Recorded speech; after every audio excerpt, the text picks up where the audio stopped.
আজকে অনেক দিন পর আবার বেরিয়ে পড়েছিলাম ঘুরতে যাব বলে। চলো তোমাদেরকেও দেখাই। আমি একা ছিলাম না, সাথে ছিল অন্তর।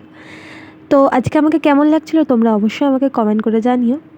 আর বেরিয়েছিলাম, আগেও আমি ওই জায়গায় গিয়েছি, আগে আমি অনেক ভিডিও করেছি ওই জায়গাটা নিয়ে।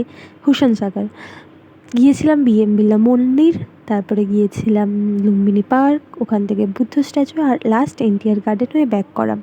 তো আমি এর আগেও অনেক ভিডিও দিয়েছি, তবে আজকের এই দিনটার ভিডিওটাও আমি ভাবলাম করি।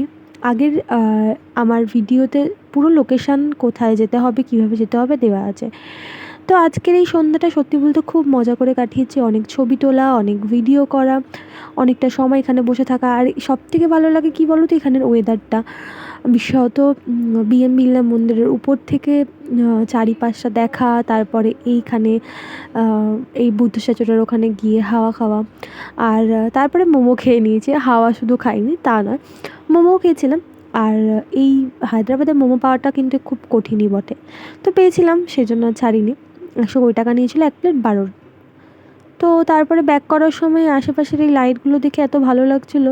দিওয়ালির সময় আশেপাশে অনেক লাইট দেওয়া, আর বাজি বিক্রি হচ্ছে, বেশ ভালো লাগছিলো। তো ওভারঅল দিনটা আমরা খুব ভালো কাটিয়েছি। তো আজকের মতো ভিডিওটা এখানে শেষ করলাম, আবার পরের ভিডিওতে দেখা হচ্ছে।